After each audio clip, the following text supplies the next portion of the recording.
Hi, welcome back to Miss Sogram's Maths. This video is going to take a look at the factor and remainder theorem. Now this is all about division, knowing that when things divide exactly we get a factor, and if they don't divide exactly, when we do that division we get a remainder. Now having said that, we don't actually do any division when we use the factor and remainder theorem. It's actually a way to avoid doing the division by knowing these things. Now we start with a polynomial. And I've put it in general terms. So A, B, C, D. This one is a cubic polynomial with our highest power being to the power of 3. That's the most common types of questions that you'll get with this. So that's why I've used this as an example. It doesn't only apply to cubics. It could be to the power of 4, to the power of 2. It could be all sorts of things. The rules of it will still be the same, but most often with these types of exam questions, it's going to use a cubic. The A, B, C, and D values would then be constants, some sort of number in there. It could be 2x cubed minus 3x squared plus 7x plus 10, for example. And we might be told that this polynomial has a factor that would be in this sort of format. Usually it is put in brackets to help you kind of see that it's a factor. It doesn't have to be in brackets, but when you use it, you probably want to put it in brackets. Now, the k also represents a number.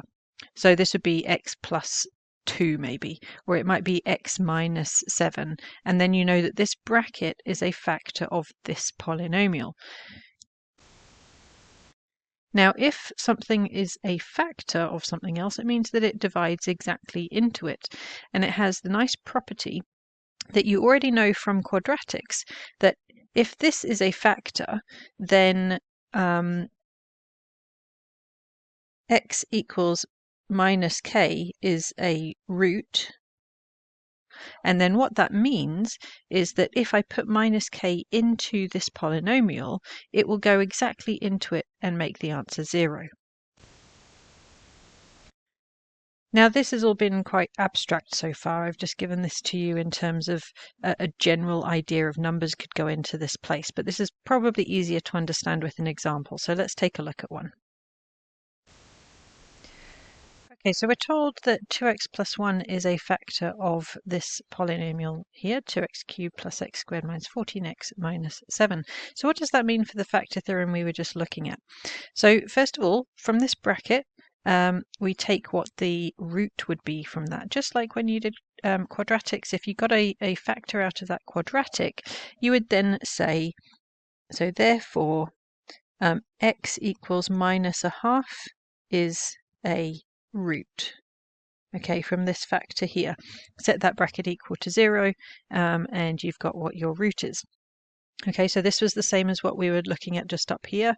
X plus a number gives us x equals minus k as the root. Same thing here. So if we then substitute in minus a half into our polynomial here, it will give us the answer of 0 because this was a factor. So our polynomial we refer to as p of x, and we're going to do it for p of minus a half is equal to 2 times minus a half cubed plus minus a half squared minus 14 times minus a half minus 7. Right, we'll work through what that comes to. So let's pop that into the calculator. If we do 2 times minus a half cubed, that gives us minus a quarter. And then minus a half squared is a quarter, so that's going to be a quarter. Minus 14 times minus half is going to be a plus 7. Minus 7, and now you can see that all cancels out to 0.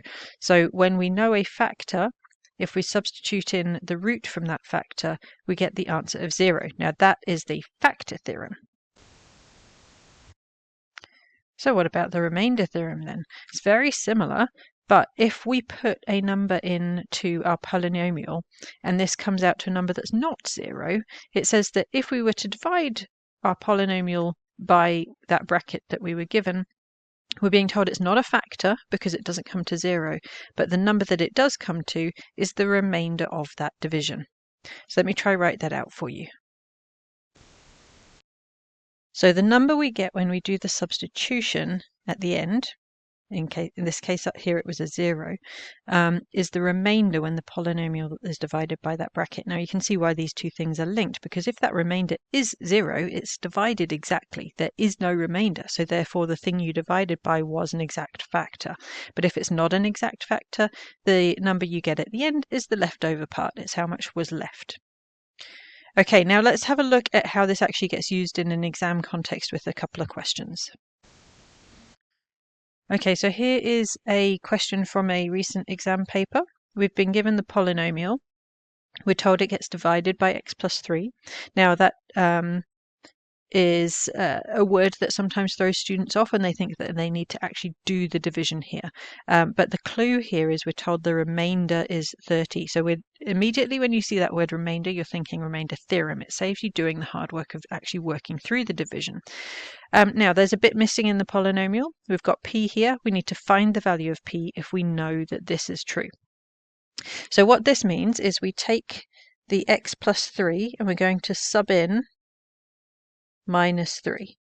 So p of minus 3 is equal to 2 times minus 3 cubed plus p minus 3 squared. Now it's important to note I've used this p here meaning polynomial. I'm just shortening down this. So polynomial, when we sub in minus 3, it's not the same as this p here. Okay, so just carrying on now.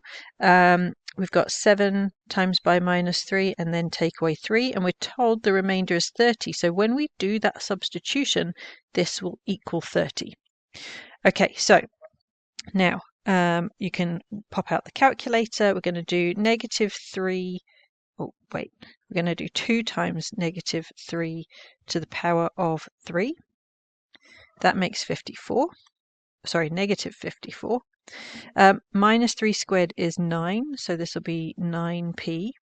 7 times minus 3 is minus 21. Minus 3 equals 30.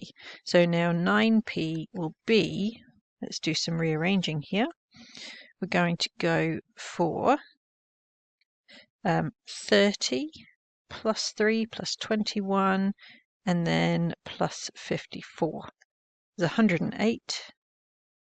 And then if we divide that by 9, we've got the answer that p is 12. And we've answered that question. Let's do another example of how this can be used.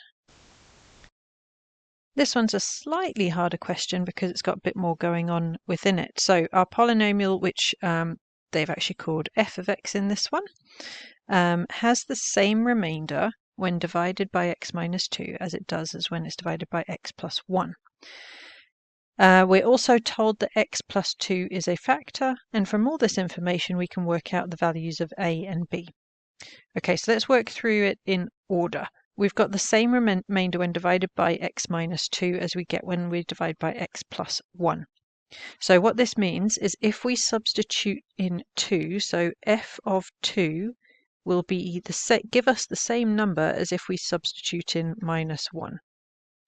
Okay, so let's write out what that will look like. So 2 cubed plus 3 times 2 squared plus a times 2 plus b will be equal to, if we put in a minus 1 cubed plus 3 times minus 1 squared plus a times minus 1 plus b. And let's tidy that up. So I've expanded out the brackets on this line and then collected together like terms on this line. And we can see that the b on each side cancels out. And then if we bring the a's to the left-hand side, we'll have 2a plus a is 3a. Take the 20 over to the right, and we've got 2, take away 20 is minus 18. Sorry, my pen is not doing so well today. And then a will be minus 6. So we have one of those things. We still need to work out b, and we're going to use this bit of information that x plus 2 is a factor. So if we substitute in minus 2, we will get the answer of 0. So f of minus 2 will equal 0. I'm just going to pause and put that substitution in. And just note that in the a of the original polynomial that we have up here, I've substituted in the minus 6 we just worked out. So carrying on with this, we can work out b. So I've multiplied out those brackets, and then we've got 12 and 12 is 24. 24, take away 8 is minus 16.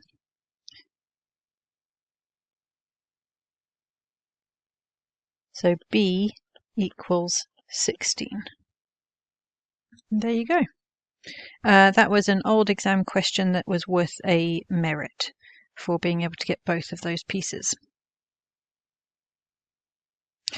And that brings us to the end of the factor and remainder theorem video. It's a nice handy little theorem that helps us to do quite a bit with it without needing to do any of the complicated division that you might otherwise need to do.